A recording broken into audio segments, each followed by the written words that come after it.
Okay, so hi everyone. Thank you very much for coming along this cold, warm Wednesday evening, wherever you are in the UK. Just to let you know, we are Newcastle University Psychiatry Society. We're the student-led mental health society that aims to give careers in mental health a voice, aims for lots of extracurricular activities to do with psychiatry. For example, we have regular talks, events and workshops, just like the one you're at now. We also have regular film nights. So recently we've seen Shutter Island and American Psycho. In addition to this, we have a mentoring scheme, Psychostar, which is nationally recognised, set up in Nottingham, and now we've adopted it as well. So if you're interested in being paired up with a psychiatrist in the Northeast, feel free to have a look at our links below. Have a look and sign up on NUPsych. We're now ratified, so you can get membership for just £5 for the entire year. Our Facebook is at NUPsych. Our Instagram is at Newcastle_psychiatry_society, and our Twitter is NCL PsychSoc. So we'll just have a couple of minutes of housekeeping, and then we'll get on with the main event for tonight, which is, of course, Dr. Adrian James. So firstly, just to let you know, as I'm sure you've already heard, the meeting is being recorded, so don't say anything that you wouldn't want seen on a kind of global audience. Secondly, the event will be lasting for about an hour. We aim to finish around 7:30, 40 minutes for the talk and 20 minutes for the Q&A. Please keep yourself muted, and if you have any questions, feel free to post them in the chat. So that's enough from me. I'll let our speaker, Dr. Adrian James, introduce himself and share his slides. Okay, well, thanks, Ratnu, and thank you very much indeed to all of you for joining us tonight and giving up your time to hear a little bit about psychiatry. I'm Adrian James. I'm the president of the Royal College, and I started my post in July of this year. I'm a practicing clinician. I work down in Devon, where I'm speaking to you from, and I live on Dartmoor. And it's I hopefully you won't hear the rain that's beating down outside. So I hope the weather is better in Newcastle, and above all, I hope that you're safe and well and looking after each other. I know that this is a time that's put students under a huge amount of stress, and you seem to have had more to cope with than anyone else, being asked to go back to university, and then quite often had a remote offer. Although I know within medicine, towards the end of your training, actually it has been more hands-on. But I know there's been lots of challenges for you. So I wish you all the best with that. So I'm delighted to be here. Really fantastic to hear, Ratnu, about all the developments, and thank you so much for all you're doing in promoting psychiatry and the Psychiatric Society. So it's really good to hear that that's in full swing. So I'm hopefully going to share my slides if I can find the right presentation. Yep, I think that's it. So at least it's got the right opening slide. So right, so that's me. I became president on the 1st of July. The college building in London is largely closed at the moment, but we've had a fantastic remote offer for everything that we've done. But I actually went up to the annual general meeting, and in fact we've often had more people actually attend meetings on a remote basis than we have when we've actually had people actually coming to meetings, which I think has been one of the advantages amongst many disadvantages of all of this, that in some ways things are more accessible. So I'm elected by our members, and we've got 19,200 members. It's a voluntary post, so I don't get paid for doing it, and I'm one of 4 officers. We have a registrar, Trudy Seneviratne, who looks after policy, communications and member relations, the dean, who does everything to do with trainees and training and education, and the treasurer, who looks after the money. And I chair the main committees of the Royal College, the council, the main policy forming body, and the trustee board. So I'm the 47th president, and in fact we celebrate our 180th anniversary just next year. And and I say I'm a practicing forensic psychiatrist, and forensic psychiatry is that branch of psychiatry that looks after people who have some of the most severe mental illnesses, but they've found themselves in conflict with the criminal justice system. So typically will be referred by the prison or by a solicitor or a judge, and will be asked to assess people to see whether they should be coming to hospital for treatment rather than going to prison for punishment. So my priorities are equity between physical and mental health, championing diversity, supporting the workforce, and putting sustainability at the heart of all we do. So the core purposes of the college now, I mean, the college is not there for its members. It's not a club. It's really there. We're there for patients, and we're there to support our members to make sure that our patients can be given the really best possible deal in the treatment that they get. And so we do that by setting standards into how psychiatric practice should be carried out. We lead, represent, and support psychiatrists. We work with patients and carers. It's really important that we work with users and carers because that's who we're there for. So we work with the big mental health charities like Mind and Rethink. I was speaking to them earlier on today, and we represent the expertise of the psychiatric profession to government and other agencies. And it's never been more important. I was saying to Ratna earlier on that I'm in front of the Health Committee in Parliament on Monday. There's a parliamentary, all parliamentary group on mental health. I'm speaking to them on Tuesday, and I have regular meetings with Chris Whitty, the Chief Medical Officer. Everybody now knows who he is. Normally people have no idea who the Chief Medical Officer is, but and the Medical Director of NHS England, and with Matt Hancock. And the next meeting that we're actually having of the 6 main Royal Colleges, which I go to on a 2-weekly basis, the next meeting is all about mental health. So people are listening to what we're saying, and also I appear on media. It's important that we have a real presence. I was due to be on the Today program a few days back, but I got beaten by a chap called Biden. It was the and so I said if it was Trump who had supplanted me, that would be another matter. But you know, if Joe wanted to have his say, then clearly I had to let him go. So we have our college values, and it's very easy to look at the values of an organisation. I think, well, it's easy to write them on the wall and then you just ignore them. But I think values in some ways are sort of an anchor point for us as individuals, but as organisations, to say, when it comes to it, what are we all about? How do we operate? So we like to think we're courageous, that we're innovative, that we respect each other. And respect the people that we work with, that we collaborate, that we're a continuously learning organisation, and that we aspire to excellence in all that we do.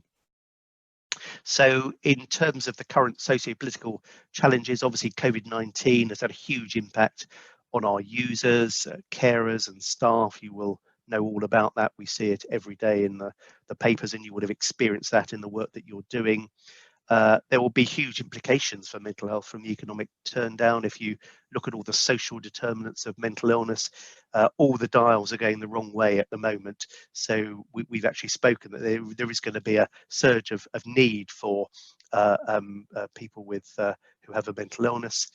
There's a workforce crisis across the whole of health and social care, and that's going to be made even more difficult by Brexit. Whatever you think about Brexit, that's going to be that much more challenging.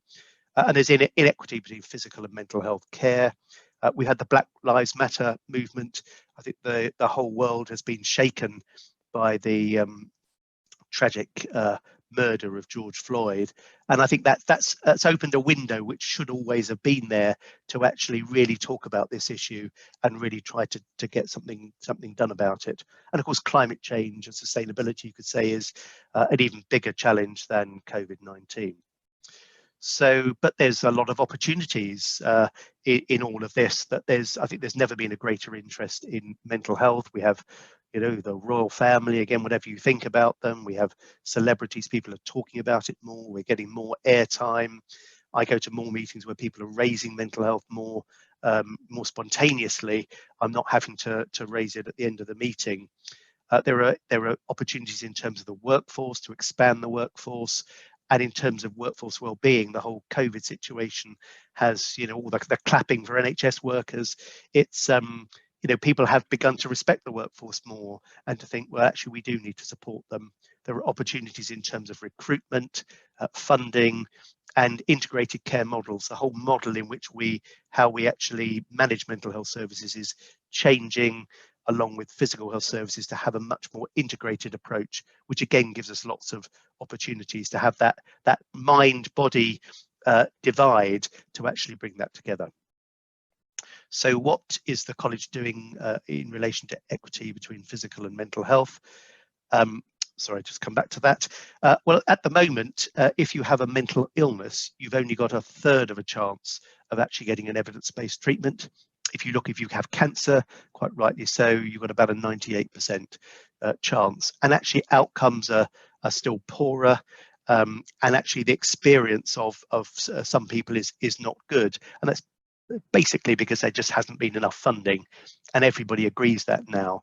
And so I'm developing a plan which is probably a 15-20 year plan, to say we've got to close all the gaps. We've got to look at all aspects of mental health services. So whether they're services people with intellectual disability, or addiction services, child and adolescent services, we've got to look at all of them and say, what's the end point that can bring us up to the level of the sorts of services we have for physical health?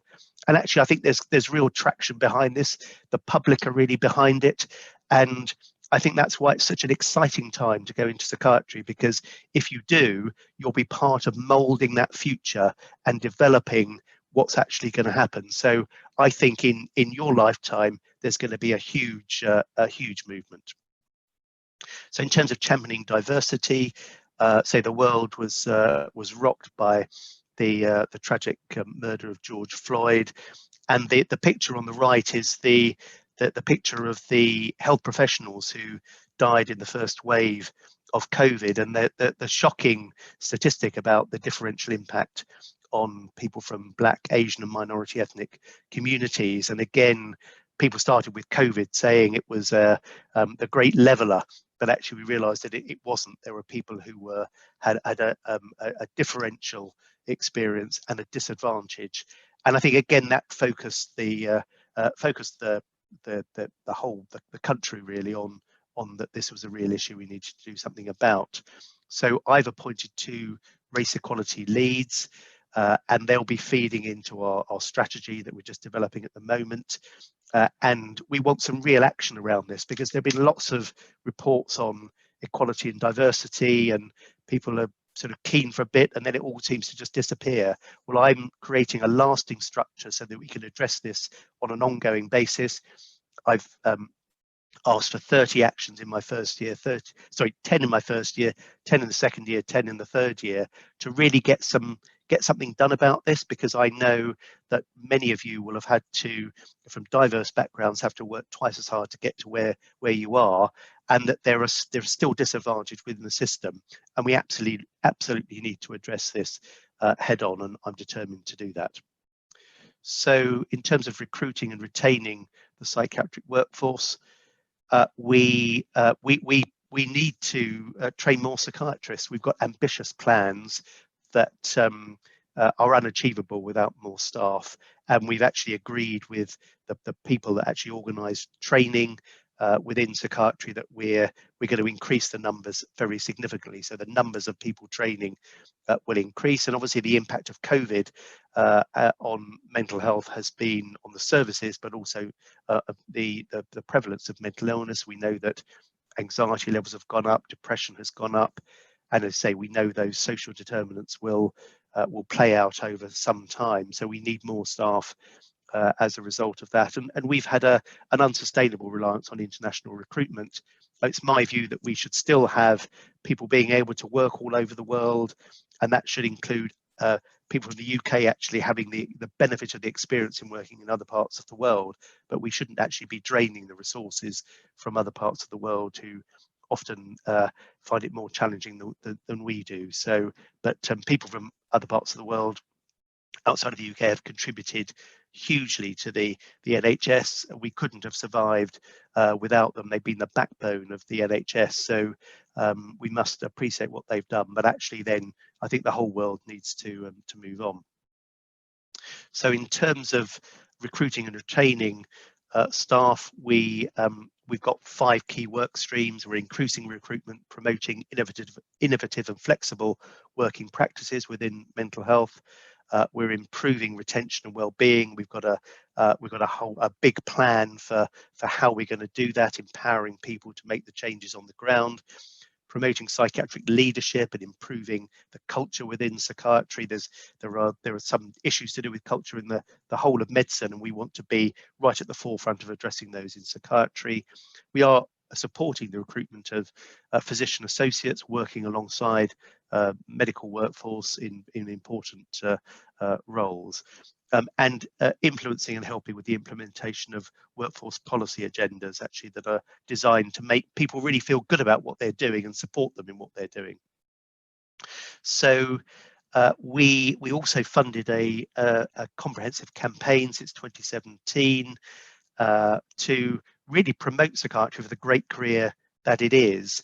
And so we also, through that, provide support to medical students and foundation doctors. For example, the Psychostar Scheme, I think I'll say a bit more about that later on. And we, through working, and actually the work that you're doing in the Psychiatric Society is great in promoting psychiatry and mental health generally as the great career it is. And we have people going out to schools and colleges and working with foundation doctors. There have been Facebook campaigns, and we've increased the fill rate from 67% in 2017 to 100% in 2020. So that's a massive increase. When actually for some other disciplines they've actually really struggled. So psychiatry has filled up. I'd still encourage you to look at it as a career. We're actually now, because we're full, we've got a stronger case for increasing the numbers of training posts. So that will happen over the next few years. So it is going to get more competitive, but and quite rightly so. So it's a fantastic career and really recommend it to you. In fact, we won an award for our integrated marketing and membership campaign for Choose Psychiatry. So what are the other things that we're doing? That the college is in contact with PsychSocs in 40 universities, and you're one of them. We support PsychSocs with bursaries up to £500. We help to support in practically running events and activities, although Ratney, you don't seem to need much help. You've done this fantastically today, and you obviously know all the tech, and that's fantastic, and promoting it. So we've got Choose Psychiatry leads in each of our divisions. So each of the parts of the UK have got their own division or geographical footprint, and they've got a Choose Psychiatry lead there. I hope that you're in contact with them, which will be the North East division. And we have an annual National Students Psychiatry Conference run by a different PsychSoc each year. So the Psychostar Scheme, all medical students with an interest in psychiatry can apply. It provides mentoring and financial support, plus other benefits, free access to journals and that sort of thing. The college has appointed 22 Psychostars since the scheme's inception, and Psychostars also represent the college as ambassadors for psychiatry. So there's a huge benefit, and actually I have to say the CVs of people who apply for it are just amazing. I would never have been a Psychostar when I was a student, I have to say, but don't oh, this is being recorded. Don't tell anybody else that I said that. So in terms of well-being and retention, the key to retaining staff is actually supporting them and looking after them and empowering them.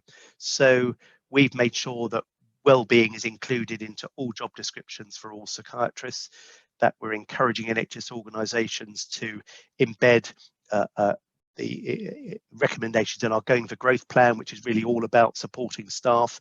We're developing a network of trained psychiatrists in well-being and the evidence base around what works.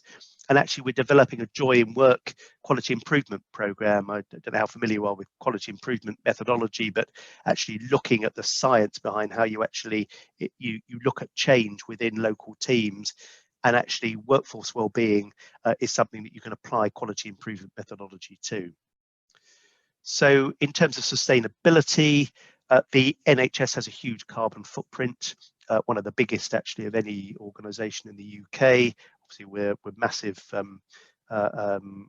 employers of staff, and they're big organisations. But we need to do much more to actually be more sustainable, and actually paint a sustainable vision as being something really very positive. And actually, one of the protests in the sustainability protests in London, I visited some of them, and I cycle everywhere, so I cycled through some of the protests. And I think one of the things they did for example, in Oxford Circus, Oxford Street, which is normally incredibly crowded and traffic and buses and everything, it all stopped. And it actually created a really positive vision. You thought, well, actually, it's actually much nicer with there's people wandering around. It's felt much more healthy. There were entertainments going on. You think, well, actually, you need to point.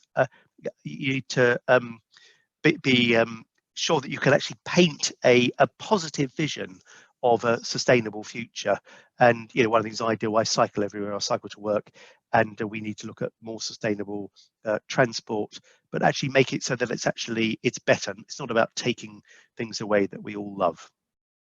So in terms of my leadership journey, well, what drew me into psychiatry? I was the first doctor in my family. I wasn't quite aware of it quite at the time, but there was actually a lot of mental illness in my family, in my extended family. But it was one of those things, as did happen and still happens to some degree, people didn't really talk about it. So I think there was probably something going on that made me think, well, I could do something about this. And I went to medical school. I did obviously all the different firms and surgery and medicine and pediatrics. Actually, I enjoyed it all, to be honest. But in psychiatry, I found that I could really engage with patients more. I could get to know them more. I could look at their stories and their journeys. I could sit down with them. It didn't seem so much of a sort of a conveyor belt. I was fascinated by people's lives and their history, and what had culminated in people developing a mental illness. And I found the psychiatrists to be really interested and interesting. They all seemed to have interesting lives outside of medicine, and they were pretty well the only group that actually asked our opinion about things, which I think had a real sort of, nobody else asked your opinion as a medical student. I hope they do across the whole of medicine now, but psychiatrists wanted to say, well, what did you think? And I thought, well, that's great. I'm actually being asked to think and contribute here. So that's how I was drawn into psychiatry. Then I did my house jobs in those days. You did a year, you did 6 months of medicine, 6 months of surgery. Now, fortunately, you can do over the 2 years of foundation training. Half of you will get an opportunity to do a placement in psychiatry, which is great. In those days, it was medicine and surgery. Actually, I loved that once I got moving with actually doing a proper job. But I thought, well, no, I'll give psychiatry a go. That's really it's my first love. So, and I've never regretted it. It's been a fascinating, interesting career. So, but I was a medical student at Guy's Hospital, now part of King's, near London Bridge, and I did my early training in psychiatry there. And actually, very early on, and I would really encourage you to look at your careers, whether it's in psychiatry or whatever it is, to always look at a diverse variety of things that you can do within medicine. I think medicine, I don't think, is a single career. It's a sort of a portal into a sort of rich diversity of things that you can do, as well as your core clinical work. And I think the doctors I've known who have survived best have been those who have had a sort of portfolio of things that they've got interested in, as well as the core medical practice.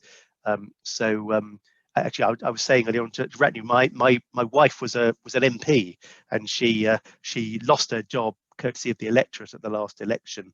Her name is Sarah Wollaston, and she was a GP for 25 years and then became a full-time MP.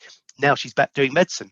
So it's you can have a really very diverse career if you and I'd recommend active engagement in politics, but it can be rather painful when the electorate give you the sack.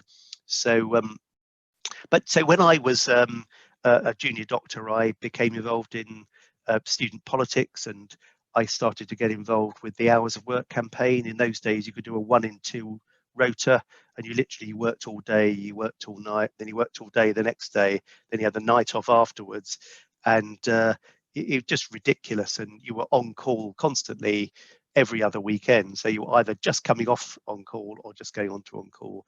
This was obviously a major patient safety issue, so I did lots of media about it. We got the evidence around patient safety, and we began to actually campaign, and we were very politically active, and actually we managed to get the juniors doctors contracts changed really fairly radically, and they've improved over time. I know there are still some issues with it, but it's I've got 2 of my children are junior doctors, and it's a lot better than it was, but not without its challenges. So you know, engage in really big issues in medicine very early on.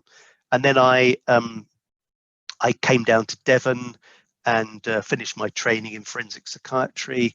And I mean, forensic psychiatry is a fascinating branch of psychiatry, because we tend to have patients under our care for much longer, and so we often, people arrive with lots of information, so we get a good opportunity to interview families. If somebody's committed a serious offence, you get all the witness statements around that, so you get lots and lots of information, and you have that real privilege of sitting down with somebody who's at a really low ebb. They've committed a crime. You know, some of the people I look after may have killed somebody, and and you might have read about it in the papers, and obviously it's distressing, a terrible thing, and you get a chance to sit down with somebody, find out what actually happened and how they came to be in that position.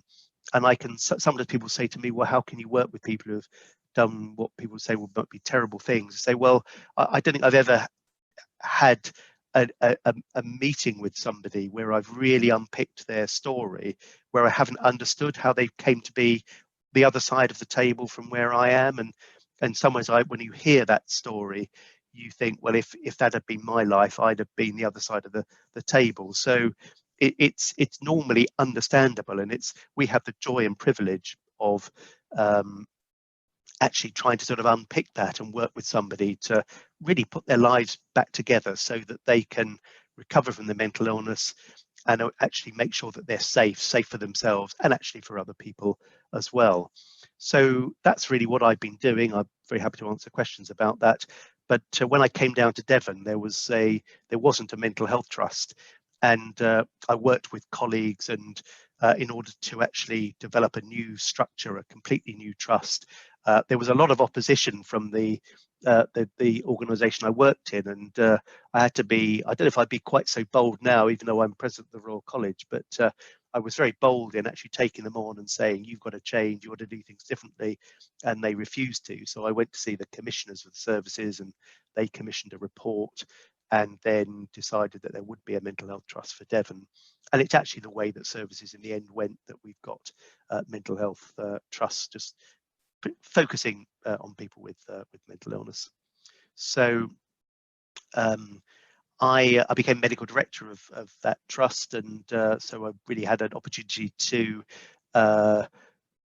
really develop services and all the structures, all the training of doctors in the southwest. But unfortunately, I found myself actually with a rather bullying chief executive, and one of the things that you have to recognise in your career is sometimes you'd have to get out of a job. So I did that, you know, wonderful thing that you sometimes get an opportunity to do, see in the movies, where somebody says, you know, it's you or me, who is it? And unfortunately, it wasn't the other person, it was me. So I left the job. So sometimes you have to leave a job, and as long as you've got a lot of strings to your bow, if you've got lots of things that you're interested in, you're not left high and dry. And I went back to my clinical role, which has always been the anchor for me in my medical career. Just looking at time, then I set up the School of Psychiatry, which was really the sort of vehicle for training all the psychiatrists in the southwest of England, and we developed a number of training posts across all specialties. We worked with the deaneries to ensure that we had robust processes to support our trainees. And I mean, in the end, it is all about the people who will come into your profession. You have to value them. You have to attract people, just amazing people. And the people who are coming into psychiatry now, I have to say, I feel really optimistic about the future of our specialty, because we've got just such amazing people with diverse backgrounds, diverse interests, and bringing so much richness to our specialty. So I then became chair of the Southwest Division of the Royal College, and you're hopefully working with the Northeast Division, and we developed lots of local training for our trainees and for consultants and specialty doctors, and we became quite entrepreneurial, and actually we ended up actually making a lot of money that went back into our what we were providing, and we were able to support real engagement with users and carers, which was really important to us, and real engagement with the people that actually commission our services. So we use that money very very wisely. So actually, another lesson in your career across the whole of medicine is that you have to find ways of actually managing yourself, and as well as managing the job that you do. And I got to a stage in my career where I developed a mental illness, much to my surprise. I developed depression. I'm not somebody, I hadn't had not the slightest whiff of mental illness. If I'm sort of brutally honest with myself, I thought I was somebody, I thought, well, actually, maybe mental illness is something that happens to somebody else, doesn't happen to me. And I think that's still prevalent, actually. People do think of mental illness as being something that's over there.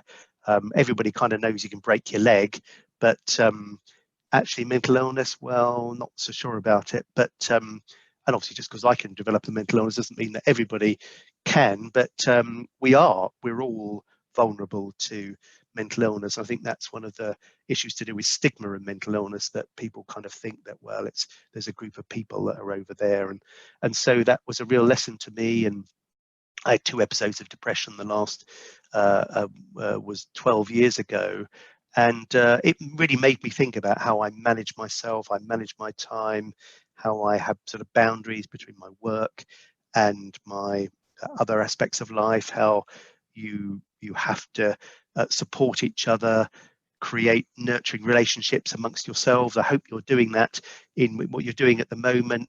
Groups of people that are really special to you, that you really trust, that you check up on each other, you support each other when the good times and the bad times.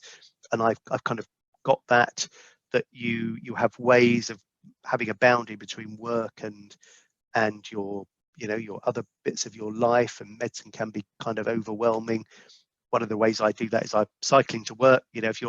If you're cycling, I don't know what it's like in Newcastle, but if you're cycling around here in Devon, you have to concentrate on what you're doing, otherwise it's all over.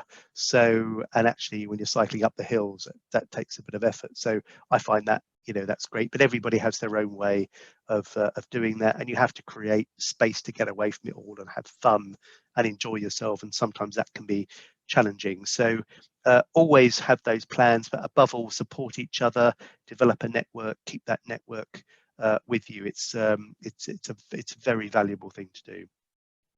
So I then became chair of the Westminster Parliamentary Committee for the Royal College, and we worked with other organisations like the user and carer organisations, Mind and Rethink, and we lobbied for better investment in mental health services.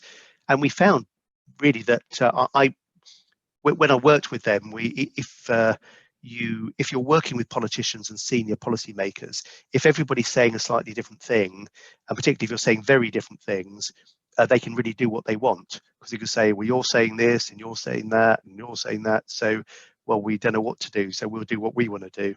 So we worked very closely together and said, look, we're broadly on the same sheet, but we need to be very clear about what we agree on, and we'll go in and we'll argue for that, because you never get everything in a negotiation. But the more we stick together and they can see there isn't a chink between us, and it became a really very powerful fighting force. And the other thing that we did was agree on our key data, our key statistics. And some of those statistics around mental ill health are absolutely staggering. They almost sound unbelievable. So, for example, if you've got a severe mental illness like schizophrenia or bipolar, statistically, you're going to lose 15 to 20 years of your life for a whole range of issues, and that 1 in 4 of us will develop a mental illness, and that only a third of people will get access to evidence-based treatments. And we developed a sort of the data set really around the key facts. And actually, if you keep talking to politicians enough about those facts, they do internalize them. I then go to meetings, and actually listening in Parliament, everybody quotes the 1 in 4 and the 15 to 20 years. And so and actually, I think that was it was a very wise thing to do. So if you're negotiating, agree your key facts and agree what you can agree on, and don't talk about things you can't agree on if you're working in partnership with people. So I then became the registrar of the college. I'm not going to say too much of that. And now I'm the president. I want to leave plenty of time for questions. So COVID obviously has been a huge, it has a huge impact on the whole health world, and we meet regularly. It's actually brought us together as medical Royal Colleges, and we meet with the chief medical officer, and I meet individually, I think I said earlier, and so, but we've sort of mobilized the college as a remote body, and we produced 70 pieces of guidance for caring for people with mental illness through the pandemic. We've worked with NHS England, NHS Improvement, to actually make sure the guidance is consistent. We've got a dedicated support hub in relation to guidance. We set up a task and finish group that produced recommendations, in particular in relation to people from Black, Asian and minority ethnic communities in relation to their differential impact, and developed a risk assessment tool so that we could actually be sure that we could identify the people who are most at risk and what should happen from the organisation point of view as a result of that, how we can support people to ensure that the terrible things that were happening to people, that they were mitigated. So we've engaged with key stakeholders on issues to do with the state of NHS buildings, establishing parity between physical and mental health services, and ensuring services are adequately funded. I'm not going to say too much of this, but we're doing a huge amount on how you fund the NHS, the workforce, and that sort of thing.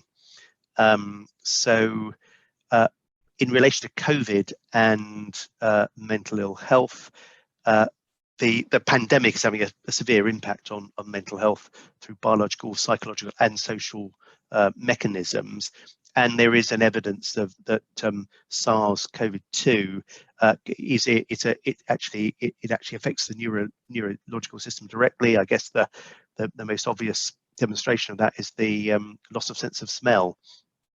So we anticipated, if you look at the last pandemic, the big pandemic back in 1919, we know that there were psychiatric consequences as a result of that. So we collaborated in setting up what's known as the CoroNerve surveillance survey, and it's to try to monitor whether there are specific neurological and psychiatric consequences directly as a result of COVID. And it's an evolving situation, and actually there is a link on the slide to that. So we've also actually changed the way we've operated. We've digitized all our written exams, and actually our clinical exam. We're the first college to actually do that, and 500 of our hopefully future members have gone through the college clinical exam, and that's been a very complex thing to sort. But actually 97.5% of people going through the clinical exam, which is 15 stages of a clinical exam, which is quite a complex thing to put together. 97.5 actually completed the whole process, which is great. And in many ways, it was an improvement for people. It was much less disruptive. You didn't have to go to a test centre and pay money and stuff for hotels, and many people did it in their own home. That has all sorts of other advantages. and also in terms of developing the exam and making it more accessible internationally, there's obviously advantages in that. So we've also had a much greater well-being offering to our staff. We have a psychiatrist support service, a confidential helpline that puts people in contact with psychiatrists who can help people through a crisis. So we've set up a whole range of services around that. Right. So that's it. That's all I wanted to say. I hope that was useful, but will stop sharing and would welcome any questions. Please, any questions at all. They can be as personal as you like. No question is, every question is great. So please feel free. This is your chance, and hopefully I can answer the questions. Thank you ever so much, Dr. James, for such an interesting, fascinating talk on all areas of mental health and how we can use leadership to effectively kind of make change. So if you guys have any questions, feel free to post them in the chat, and then we'll go through them. I've got a couple of questions from people that weren't able to make it. So one of them is,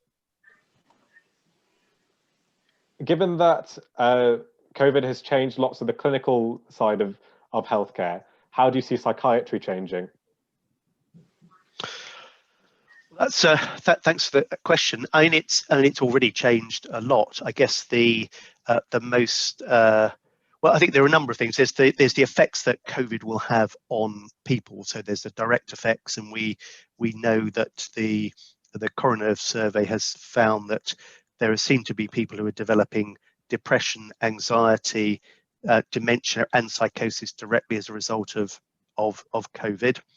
Then there are people who have experienced COVID and perhaps been ventilated, and we know that about 25% will have post-traumatic stress disorder as a result of that. There's the effect on the workforce, that people having been experience things that they would never have thought they would experience in medicine, the impact that has on them, the huge anxiety, the uncertainty, operating in a very different way. So that's another effect, and the socio-economic determinants of mental ill health and how that will roll out. And then I guess there's the practice of psychiatry, in that we know from our membership survey that about 80% of psychiatrists are doing the majority of their work remotely, and that is a direct result of COVID. It was about 5% beforehand. So and we know from the feedback from our members, but also from patients, that a lot of that has actually worked very well, that it's been more accessible. People have felt safer. They're doing it in their own home. They haven't had to travel, and the anxiety that can cause, getting a train, it's late, parking your car, whatever it is, sitting in a busy waiting room, you log on, as we have done, and do it, and that's it. People find it less intrusive. It's been easier in some ways. I do big planning meetings with my patients where we engage with outside agencies, sometimes with my patients, perhaps with probation service, with social workers from outside, other teams, with friends and family, and actually getting everybody in the virtual room together has been much easier. So that's been I think a real improvement, as well as it's much more sustainable. I mean, it's sometimes I would be traveling to different parts of the country for a 15-minute meeting, getting on the train and coming back. I mean, that's just ridiculous. So I think it has already changed, and I think going forward, I don't think we can do all of psychiatry remotely. I mean, far from it. And I would see that we will end up with a hybrid model clinically, where we will actually have probably most overwhelming majority of initial meetings being face-to-face. And actually, sometimes if you go into somebody's home, you learn a lot about seeing their home and their circumstances, and so that can enrich your clinical interaction. But then you might actually have some online meetings, and then with an occasional face-to-face. So I think it will change it from that point of view. But I think we need to, we know that sometimes patients are not digitally enabled. I think we need to enable people when we can, but for some people, it just might not ever work for them. So we need to respect that and have an offer that gives them some choice in what they do that actually meets their needs and is then actually flexible. So it has changed. I think it will change. I don't think we'll just go back to everybody driving all over the place and for short meetings. And you can see more patients as well if you're not. I mean, I work in Devon, so we have people, community nurses traveling 100 miles and then 50 over here, and and for a 30-minute meeting, if you're just seeing people one after the other online, then you can see more people. So it's more instantly accessible. Excellent. So we have another question from Jacob, who's asking, what has been your best and worst moments in forensic psychiatry? Well, the best moments, I think I can honestly say, when I see patients in prison who are very unwell, very distressed. Quite often they may be very angry and very hostile and maybe quite aggressive, and that might have played into what they've done, an offence that they've carried out, which might be an act of violence. So I do want to sort of make it clear that most people with mental illness are not violent. I've had a mental illness myself, and it's a very small minority, but they are the group that I'm there to try to help. And I think sometimes people are very hostile to me, and actually working through that and where that comes from. My experience in life generally, that people who are really very hostile and angry towards you, they're often frightened themselves. And if you can engage with that fear and you can work through it, I think our treatment of people with mental illness is very successful. We can move people on mostly to a very positive place. We have the resources to actually help people in terms of their occupation and their education, and that's really important part of putting people back to where they want to be. And it's the conversation I always have is, what do you want to be the outcome of your care? Where do you want to be? What does it mean in your life? And actually, when you work with somebody, maybe over 2 years, you remember how it was at the beginning, and then you see them go out the door, and actually, they shake you by the hand, or can't shake anybody by the hand at the moment, and say, look, actually, actually, I've had a good experience of care. I'm in a different place, and that they can go out and actually lead a successful life and be happier and contribute. And that I think is the most rewarding thing. I mean, what are the worst? I think some of it, the sort of worst, is also some of the sort of the best, really. I mean, I do remember going to court on a very high profile homicide case in court, and there were 6 Queen's counsels, the most senior lawyers, all acting for various different people. And so one of their jobs really is to sort of tear you apart as an individual and your credibility. And if they don't think that if their client isn't agreeing with what you're saying, and so in some ways that's quite sort of terrifying, but actually it does focus your mind on what you're doing, and I think it sharpens your mind to actually be clear about what you're doing and actually have some certainty about what you're doing and justify it. And so if you can actually not only put across what you do to patients you care for and other people within a clinical setting, doctors, members of the multidisciplinary team, but actually to a wider audience, like in a court, and to get the confidence, say, of a jury. I think that's a particular discipline, but it takes a particular approach to be able to do that. But that's kind of one of the, I guess, the biggest stressors in forensic psychiatry. But it's actually, I quite enjoyed that, really. I quite like the discipline of it, which is one of the appeals of it. Excellent. So we have a question from Luke asking, from your experience, do you feel there is still a stigma against psychiatrists in particular in comparison to other medical specialities, whether it be from patients, colleagues, the general public, etc.?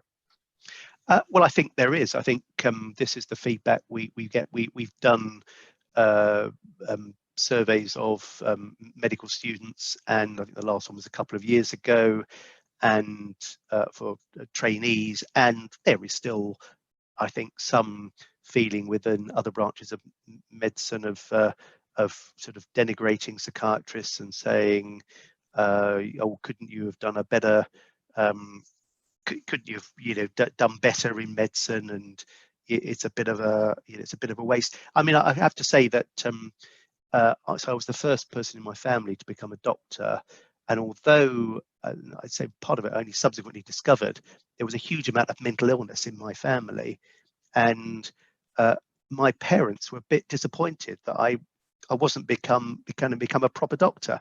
That was kind of their view. They completely changed their view, but it was somewhat ironical because they'd had a lot of mental illness in the family. So if you had a lot of mental illness in your family, you say, we want somebody in there sorting it out, wouldn't you? That's what you, and I think actually some of that, that sort of almost sort of hostility comes out of actually a sense of inadequacy, and actually a sense of fear as well. I mean, there is no family on the planet that hasn't had some experience of mental illness, and it's very kind of sort of thing, well, this isn't a proper sort of thing, and so I think it is still there.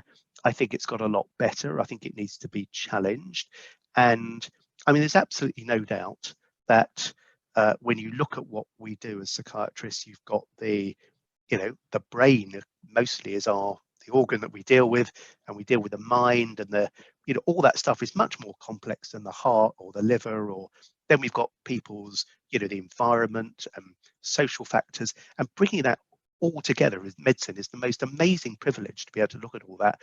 And it's surely the most complex branch of medicine, and you need the best possible people doing it. So, I mean, I sort of sometimes say, people, well, do you have anybody with a mental illness in your family, and who do you want actually looking after them? You want the very best, so you've got to be promoting it as the very best of specialties.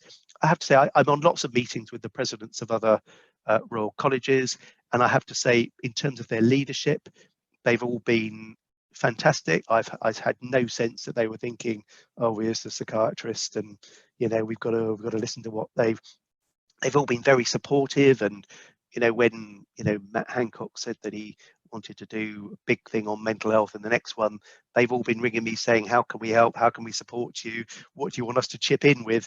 And so I think it's got a lot better. It's still got some way to go, but we need your voices to challenge that as well.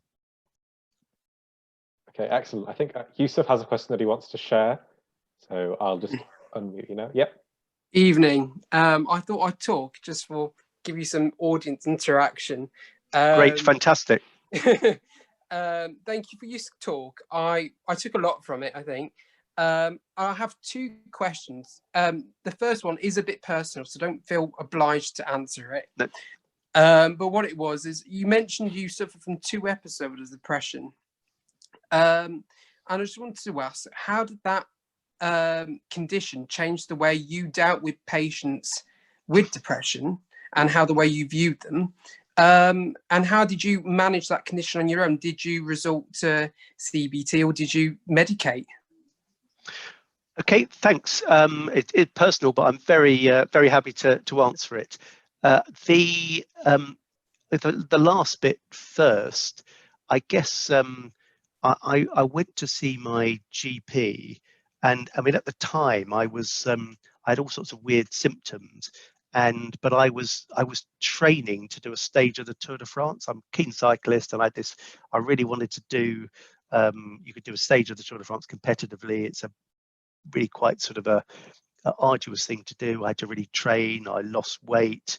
and it was a bit of an insult on my body. But then I had this other stuff going on, and I couldn't sleep, and I became a bit anxious. I was waking up sweating at night and all that sort of thing. And I just went to my GP with a whole load of symptoms. Said, well, but I also my thinking more sort of negative, and I was thinking a bit of a failure and all that sort of thing. And so I went along to see my GP, and they said, well, look, I may have something physically wrong, and of course sometimes you might have a thyroid problem, or but I think I've either got something really quite serious going on, or I'm actually developing a mental illness. And actually he said sort of words to the effect of, well, you're head of the Royal College in the Southwest Island, you can't be mentally ill. I think, well, of course I could be mentally ill. Anyone can be mentally ill. And so I did try therapy through sort of circuitous sort of route, but it didn't really work for me. But I would really recommend it to people, and I think it's but I went on antidepressants, and the mistake I made was I already had an idea of the antidepressant that I wanted to go on, and I also asked 2 colleagues what they would go on, and we all thought the same thing. So I went into my GP, who'd been a bit reluctant to start with, and then I really clearly was depressed. So I went in and said, look, I want some antidepressants. By the way, I want these ones. And in fact, they were terrible. I won't say what they were, but I got terrible side effects from them. And so I should have actually just left my GP to decide. I shouldn't have been the sort of arrogant sort of, this is what I want. I mean, did it change me as a doctor? I mean, I don't think you have to have had a mental illness to be a good psychiatrist. You don't have to have broken your leg to be a good orthopedic surgeon. It made me more humble. It made me really realise what it was to want to have control over your thoughts, but not actually be able to do it. And that's one of the things I found, that my depressive thinking, I kind of had this funny thing that I had this objective sort of what was happening around me, and I had the everything you'd want. I had no financial problems, I had lovely children, I was happily married, I had a nice career, or actually wasn't doing too badly. And but then I was thinking, oh, you're a failure, and maybe everybody else thinks you're a failure, but I couldn't stop myself thinking that. And that knowledge that of people with a mental illness, that it's such a genuine way of thinking, whatever the outside reality is saying. And so that really brought that home to me, and it was humbling, really. And I mean, I've spoken with lots of patient groups, and I set up an organisation to bring service users and people who work in services together to get over this divide of, well, there's the service users and then there's the people who work in services. But actually with my patients, I don't actually directly refer to it ever, because I think there's a kind of a boundary issue there. But I don't mind talking about having had a mental illness, as I am now. And but I think directly within the clinical consultation, I don't think that is I've kept my boundaries there. Thank you for that. Sorry, you can tell me, can I ask another question? You can tell me if I can't. Yeah, go ahead. This one's just a bit related to your role as a forensic psychiatrist, because I find that that individual part of psychiatry really interesting, because I feel you're doing the best of good to people where help will make the most difference in their life. And what the question was is, from experiences knowing people with severe mental health disorders who may be or may not be in prison, lots of these people, especially people who do commit crimes, would be very reluctant to even admit they have a condition. And I just wanted to know how you, as a forensic psychiatrist, what are the ways that you could help these sort of people when they are so reluctant to even admit they've got a condition? I mean, I think it's very variable, actually. I think there are lots of people who actually do recognise that they certainly might recognise that something serious is going on, that they found themselves in a situation that it might not be the sort of situation they would normally find themselves in, and wonder how it happened, and realise there must be something going on. They might not be able to put a label on it or say this is a mental illness, or but actually, if you sit alongside them and you unpick their life history and what's happened and how they came to be in front of you, maybe in a prison or in a court, and try to unpick that and the experiences that they've had and their perceptions and, you know, their thinking, I think you can actually often, you can talk through somebody coming to a conclusion that actually, and you know, and that's what we call mental illness, that's what was happening to you. And furthermore, it's actually treatable, because actually I think that's one of the fears that people have, that they feel so trapped by it. They think, you know, I can't really admit to it for myself or to anybody else because I'm not sure that you can do anything about it. And actually you say, well, actually I've been here before hundreds of times, and actually we can move on from that, and actually we can get you to a place where, not always, but you know, quite often, where you can be free of that and actually not get yourself in such a difficult situation again where you're in front of a judge. And so I think with that, you have to get alongside people, and you, first of all, there's no point in saying I'm right, you're wrong, you're saying this is what's happening, I'm saying, you have to actually get alongside people and understand them and see what they do see and what they don't see, and actually start to make connections. And so I think that's fundamental to the way that we have to operate. And actually, in the end, most people do get it. Some people don't. I mean, there are still some people who really do struggle to get it. But I think, you know, in my, you know, I've seen hundreds of people come through my service, and you know, the overwhelming majority move through and actually leave with a great deal of insight. Excellent. Are you okay for time, Dr. James? There's a couple more questions. Yeah, okay, a couple more questions. Thanks, Yeah. thanks for that, Yusuf. That was great. Thank you. So Sean is asking, what cultural issues are there within psychiatry?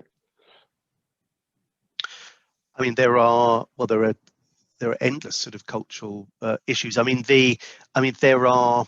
I think one of the biggest issues, it depends what you mean by culture, and there are all sorts of things to do with race inequalities, which I think are really very stark.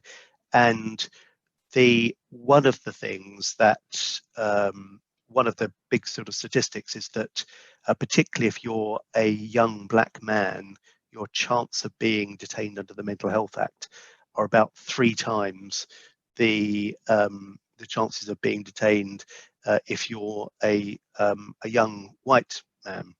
And there's been a huge amount of research into this, and there are layers and layers of reasons why, lots to do with cultural factors early on, to do with stigma playing out in a slightly sort of different way, to do with a huge amount of disadvantage, to do with mistrust in, quite understandably, you're looking at the George Floyd killing, the mistrust of systems, not finding that that the services people are providing are culturally appropriate, therefore not engaging, and then becoming more unwell, and actually engaging much later when people are more acutely unwell, and sometimes engaging with through the criminal justice system, and sometimes with a history of mistrust and very unfortunate and unpleasant experiences within the criminal justice system. And so there's a whole layers and layers of things that actually result in people being more likely to be detained under the Mental Health Act. So unpicking that, again, it's always somebody's journey, and what we can do, and what I want to do as part of my diversity agenda, is to try to unpick some of those factors. It's never as easy as the sort of the last thing that happens, which is the detaining. It's normally a whole raft of things that you need to unpick and address, and many of them are societal issues as well as care issues. So I guess that would be the biggest one. Okay, excellent. And then the final one is sort of like a bit 2 in 1. What books did you recommend for a first-year student interested in psychiatry, and what opportunities are there for getting involved in academic psychiatry and psychiatric research? Okay, my God, this is going to be really embarrassing. Books. I don't really read books, although I must have read some textbooks. I mean, there's the Oxford textbook of psychiatry. I honestly, I don't. I haven't looked at a textbook in psychiatry. I've got to be brutally honest with you. So I couldn't honestly say one over another, but I think the Oxford textbook of psychiatry was always what I did use. So I'd have a look at that. I mean, I could get back to you about it, but that sounds a terrible thing. And this is all being videoed as well. But I couldn't honestly recommend a particular book, but I can get back to you about it if you'd like me to. And sorry, what the other part of that was? What opportunities are there for getting involved in academic psychiatry and psychiatric research? Well, there are some training posts that have a very significant academic element, and I should say, Ratnu, you're doing a master's in, you know, so and you know there are opportunities to intercalate within medical school and look at academic opportunities. We have bursaries within for people, for example, to attend our international congress, and there's a huge amount of academic content there. So some of the training schemes, I guess, particularly, I mean, Manchester's got a rich history in academic psychiatry. Manchester has as well. London, Oxford have got very rich histories. And so training schemes around in those areas have more, I think, more outlets in relation to academic psychiatry and more opportunities to do a year of training within academic psychiatry. We also in psychiatry, we've within our training schemes, our higher training schemes, we've kept people having a day a week to either do. It always used to be a research day, but it can be research, or it could be quality improvement, or could be a special interest in something like management. So we still have that in our higher training, that you can actually do that. You could do a day a week purely on academic psychiatry, whether you're actually doing a core academic post or not. Just to add to that, from a kind of medical student point of view, here in Newcastle, the NCMD, which is the Northern Centre for Mood Disorders, and they're always like really keen to have students involved. So if you want, you can email me or email the Psychiatry Society page afterwards, and then I can put you in touch with them. And also, just if you just email consultants. So, for example, I'm quite interested in intellectual disability, so I just sent a few emails around and got involved in research that way. So yeah, if you want any kind of local Northeast stuff, then let me know and I can put you in touch.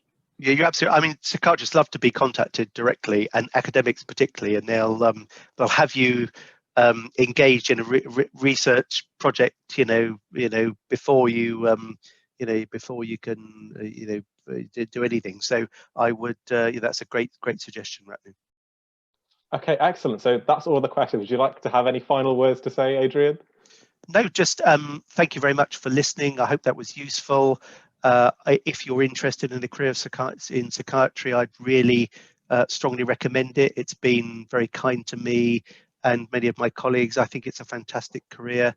So best of luck, but best of luck in whatever you do, and look after yourselves, look after each other during what is a very difficult time. So I'll be thinking of you. It's I know it's very so it's very difficult. So best of luck with that.